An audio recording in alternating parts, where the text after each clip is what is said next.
DIYers, hey, what's going on, Whiteboards with the Whiteboards channel? Thank you for watching. We're talking outboard engines, and in today's video, we are going to carefully remove some severely overheated, melted, and burned electrical wiring, and we're going to basically clean it up and install a brand new fresh butt connector and reconnect everything. Let's get started.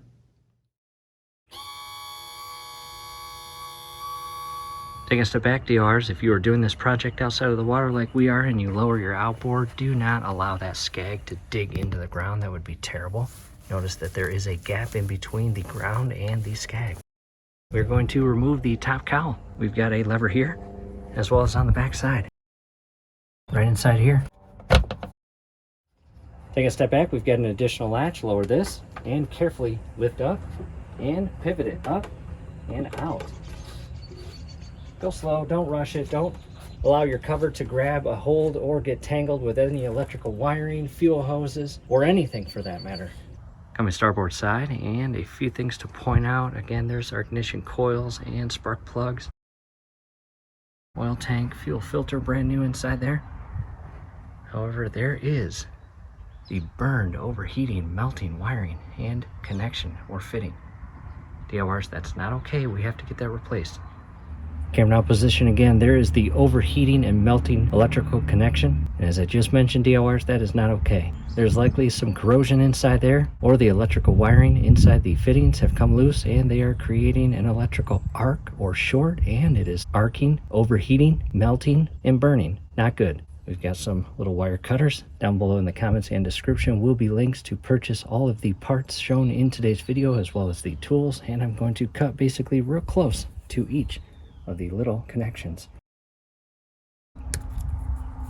And DIYers, we have disconnected the battery, and we highly recommend you do that as well. There it is. Yikes.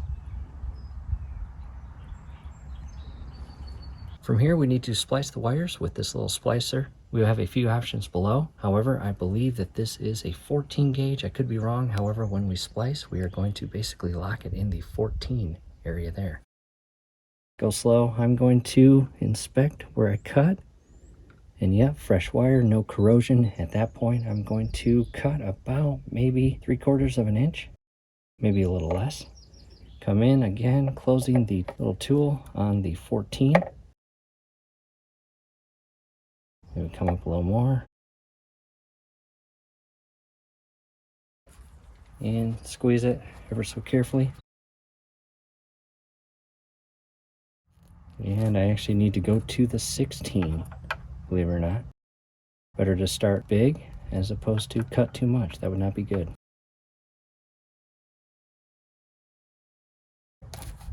There we go.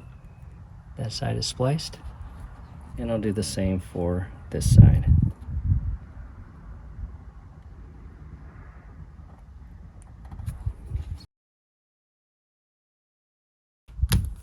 There we go. Little calcification inside there. Just go ahead and brush that off. As you see, particles flying.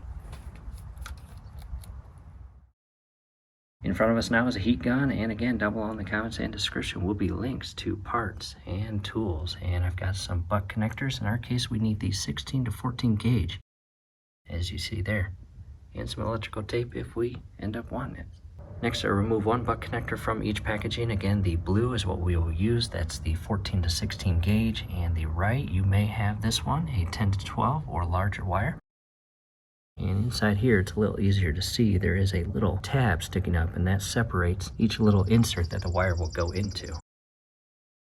Back to the boat and the wiring. Again, 2 spliced or opened up or fresh portions of the electrical wiring. And again, with ours, we've got the blue one, and I want to take note or focus on that little indent right there, as well as the outer portions. Notice how they are larger in diameter from the center. The center has the little aluminum piece that the wire will feed into, and we will crimp in place so the wires stay solidly and properly connected to allow the electrical current to pass from this wire through the actual insert or butt connector and into this wiring. However, we are going to come in and carefully press it down, and I want to make sure that the electrical wiring is pushed all the way in, basically to the stopping point. And from there, again, we've got that little tab there. I'm going to grab that tool And coming to the tool, I want to point out something very, very important. You've got 12 to 10, 14 to 16, 16 to 22. However, this is for non-insulated butt connectors. That's an insulated butt connector. We want that. However, this tool is awesome, a multi-purpose, and we have the insulated portion here. And 16 to 14 is where we are going to use it, and it is color-coded blue, as you see. So basically open it up, and what we'll do is crimp it, as shown there. And again, just make sure it is on, and coming in to the 14 to 16. Lock it in place just below the tab, as shown there, and crimp it in place. And as you crimp this in place, make sure the wire is properly inserted all the way in.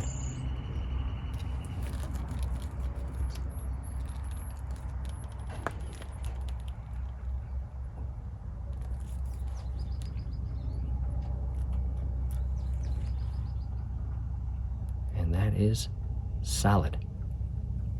And I'll go back to it just to make sure. Again, I don't want to over tighten it where I damage it, but I definitely want it tight.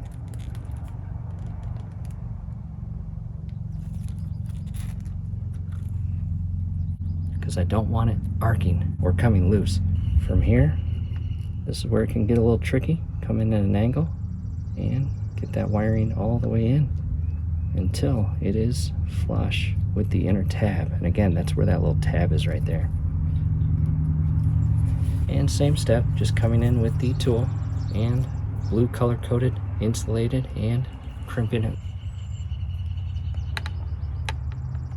And I've got a hold of it now. You listen and move it down a little bit. And one last check that the wiring is properly seated inside, and crimp it tight.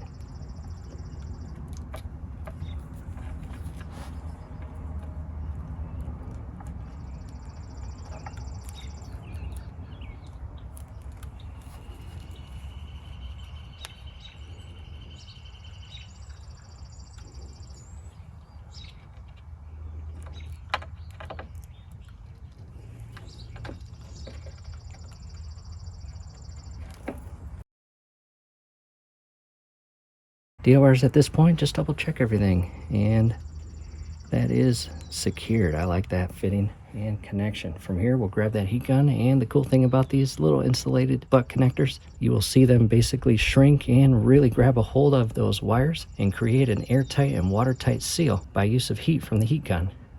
To a different camera angle, I wanted to give you a better close-up view, and again, heat gun, do your absolute best not to melt or damage any of the surrounding wiring or parts. That would not be good. However, as we heat this up, you will see this little butt connector shrink into place and create an incredible seal on that wire.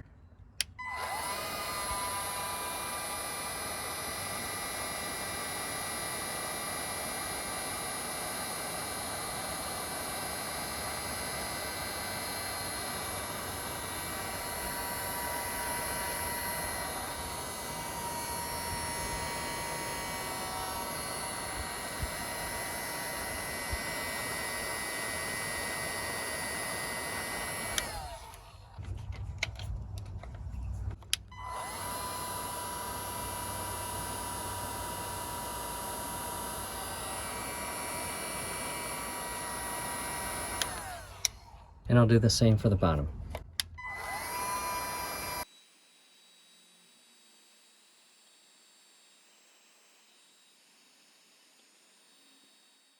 DORs, that's it. Double check everything. And again, this is electrical wiring. Make sure you have your battery disconnected before you start this project, and don't rush it. Don't cause any additional problems outside of what has already occurred and you are replacing. Again, be patient, go slow, be precise, and do it right. This is electrical wiring inside your engine compartment or cowl connected to your engine, and if done incorrectly, it could start a fire.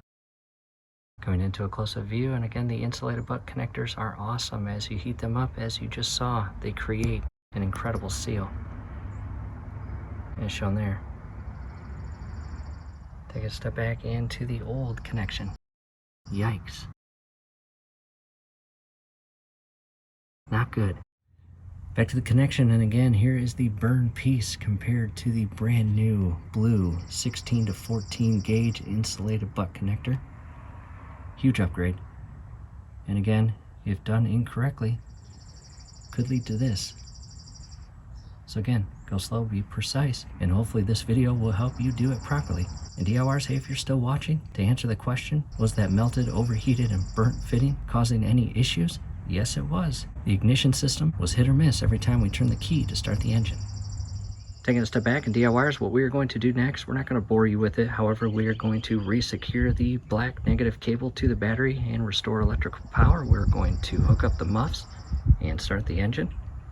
And just inspect, as the engine is running, the brand new butt connector and electrical wire fitting.